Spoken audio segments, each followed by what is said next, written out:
So this ad hoc LAN network is a peer-to-peer network in which each machine represent as a peer. Means this machine is called as a peer, this machine is called as a peer 2, peer 3, and each peer can send data to all other the peers available in the network. Okay, so this device can send data to this peer, and this peer can send data to these other two peers, and these peers can set the other available peers in the network. Okay, then next one is the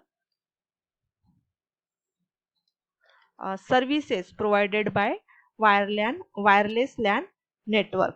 Okay, so basically there are two service provided by WLAN network. First one is the basic service set, which is called as BSS, and second one is the extended service set, which is called as the ESS. ठीक है, तो basic service set में क्या होता है? Okay, there are two diagrams. The first represent the basic service set. This diagram is belongs to basic service set, and the second diagram is belongs to, sorry, second diagram is belongs to extended service set. ठीक है, तो ये basic set में क्या होगा? जो basic services provide की जाती है वायरलेस नेटवर्क में, तो बेसिक सर्विसेज प्रोवाइड की जाएंगी. और एक्सटेंडेड में क्या होता है? कुछ बेसिक सर्विस से कुछ एक्स्ट्रा पॉइंट या कुछ एक्स्ट्रा फंक्शंस उसमें ऐड किए गए होंगे जो प्रोवाइड होते हैं. ठीक है, तो बेसिक सर्विस सेट में क्या होता है? Consist of basic service set consists of stationary or moving wireless station and a central base station which is optional called as access point. ठीक है, ये बेसिक स्टेशन में क्या होता है? एक तो ये independent basic service IBSS independent basic service set होता है या बेसिक सर्विस सेट होता है जिसमें एक एक्सेस पॉइंट होता है. ठीक है, एक्सेस पॉइंट हमने देख ही लिया है. एक्सेस पॉइंट से क्या होता है? अगर होगा अवेलेबल तो वो उसके हिसाब से कनेक्ट कर सकता है, और अगर एक्सेस पॉइंट नहीं होगा तो वो पीयर टू पीयर नेटवर्क होगा. तो ये सिंगल जो नेटवर्क होते हैं उसको हम बेसिक सर्विस सेट बोलते हैं. ठीक है, विदाउट APB हो सकता है और without with the help of APB हो सकता है. ठीक है, so this BSS can be either without access point और with access point as shown in this figure. ठीक है, then these we have already seen various types of WLAN, that is infrastructure WLAN and ad hoc WLAN. So these are the ad hoc WLAN without any access point, and this is the infrastructure WLAN with the help of access point. ठीक है, both are the types of, or both are the use in basic service set. Now second one service is the extended service set. Extended service set में क्या होता है? It is the collection of various basic service set or combination of one or more than two basic service set. यहाँ पे क्या हो गया? ये एक basic service set हो गया, ये एक बेसिक सर्विस सेट हो गया. उन दोनों का कॉम्बिनेशन बना के हमारा बन गया एक्सटेंडेड सर्विस सेट. यहाँ पे क्या होता है? एक बेसिक सर्विस सेट दूसरे बेसिक सर्विस सेट के साथ कम्युनिकेट नहीं कर सकता है. मीन्स इस डिवाइस को अगर इस डिवाइस के साथ कम्युनिकेट करना है या डेटा एक्सचेंज करना है तो वो इसमें पॉसिबल नहीं है. सिर्फ यहाँ पे बेसिक सर्विस सेट है. मीन्स जो नेटवर्किंग में होगा वो सिर्फ डेटा एक्सचेंज कर सकता है, दूसरे बेसिक सर्विस सेट के या फिर दूसरे नेटवर्क के डिवाइस के साथ वो डेटा एक्सचेंज नहीं कर सकता. बट एक्सटेंडेड सर्विस सेट में क्या कर दिया है? दोनों अलग अलग बेसिक सर्विस सेट को कनेक्टेड कर दिया है, और इसमें अभी इस डिवाइसेस को अगर इस डिवाइसेस को साथ डेटा सेंड करना है या डेटा एक्सचेंज करना है तो they can transmit the data with each other with the help of that access point, and access point can take the help of that distribution center.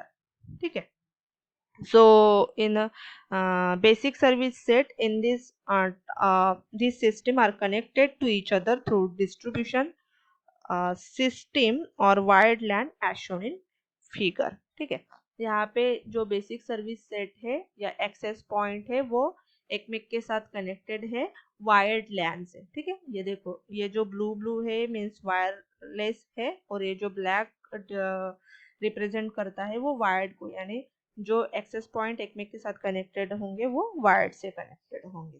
बाकी के जो डिवाइसेस है वो वायरलेसली कनेक्टेड है to the access point. Then the APs are connected to each other through the distribution system. Yes, these one AP and this second AP are connected to each other with the help of distribution system. Then extended service set contains two types of station. First one is the movable station, which can move and change the location. These are the devices which are connected to access point wirelessly, and these devices can move from one location to other location. These devices is called as the mobile station. We have already seen that जो device wirelessly connected होते हैं और अपनी location change कर सकते हैं उसको हम मोबाइल स्टेशन बोलते हैं, और जो डिवाइस एक जगह पे स्टेशनरी होते हैं, नॉन मूविंग होते हैं, उसको हम स्टेशनरी स्टेशन बोलते हैं। ठीक है, तो ये जो एक्सेस पॉइंट है इसमें का जो मूव नहीं हो सकता है क्योंकि वो वायरलेसली कनेक्टेड है, उसको वायर के साथ कनेक्ट ही रहना पड़ता है, इसलिए वो अपनी लोकेशन चेंज नहीं कर सकता है, उसको हम उसको बोलेंगे स्टेशनरी स्टेशन। ठीक है, ये जो मूव कर रहे हैं उसको मोबाइल स्टेशन और इसको बोलेंगे stationary station. So mobile station are those contain in basic service set are smartphone, tablet और लैपटॉप्स। ओके, ये जो मोबाइल स्टेशन है वो मोबाइल भी हो सकता है, लैपटॉप भी हो सकता है, टैबलेट भी हो सकता है, और any other devices which have inbuilt wireless LAN driver, जिसमें भी वो इनबिल्ट किया गया है ड्राइवर या प्रोडक्ट, वो एनी अदर डिवाइसेस हो सकता है। ठीक है, and stationary station are the access point, जो एक्सेस पॉइंट है वो स्टेशनरी है, उसलिए वो स्टेशनरी स्टेशन हो गई। ठीक है, तो दिस इज ऑल अबाउट नहीं, हाँ, all about service provided by WLAN। Then next one is the WLAN application. अभी कहाँ कहाँ पे यूज होता है एप्लीकेशन? इन एयरपोर्ट में होता है या रेलवे स्टेशन में होता है। पहले ही बता दिया है कि एक्सेस पॉइंट रेलवे स्टेशन पे अवेलेबल, नागपुर के रेलवे स्टेशन पे अवेलेबल है, यहाँ पे मुझे पता नहीं ब्रह्मपुर के है क्या नहीं तो। देन एयरपोर्ट पे होता है, एक एक्सेस पॉइंट होता है, वहाँ पे हम वाईफाई एक्सेस कर सकते हैं। ट्रांसपोर्टेशन में होता है, कहीं कहीं पे जैसे दिल्ली में मेट्रो में यूज होता है तो ट्रांसपोर्टेशन में यूज होता है। हॉस्पिटल में एक्सेस पॉइंट होता है, स्कूल में होता है, लैब में या इस बिल्डिंग में या एडमिनिस्ट्रेटिव बिल्डिंग में होता है अवेलेबल। हिस्टोरिक बिल्डिंग में होता है जहाँ पे हम वायर्ड का काम नहीं कर सकते हैं, क्योंकि अगर हिस्टोरिक बिल्डिंग जो होती है वो बहुत पुरानी होती है, अगर उसमें वायर्ड का काम करेंगे तो वो डैमेज हो सकती है, इसलिए वहाँ पे भी ये वायरलेस लैन की एप्लीकेशन यूज की जाती है। ठीक है, तो these are the various application of WLAN network. So this is all about Wi-Fi technologies under which we have seen wireless LAN network. Okay, so under this wireless LAN network there are two types of services provided by WLAN network. First one is the basic service set and second one is the extended service set. In basic service set क्या होता है, जो भी devices है वो एक में के साथ कनेक्ट हो सकते हैं with the help of access point और without the help of any access point. अगर with the help of access point होगा तो उसको हम इंफ्रास्ट्रक्चर WLAN बोलेंगे, और without any help of access point होगा तो उसको हम एडहॉक नेटवर्क बोलेंगे या एडहॉक WLAN बोलेंगे। And combination of more than 2 basic service set उसको हम एक्सटेंडेड सर्विस सेट बोलेंगे। ठीक है, so this is all about WLAN network. Thank you.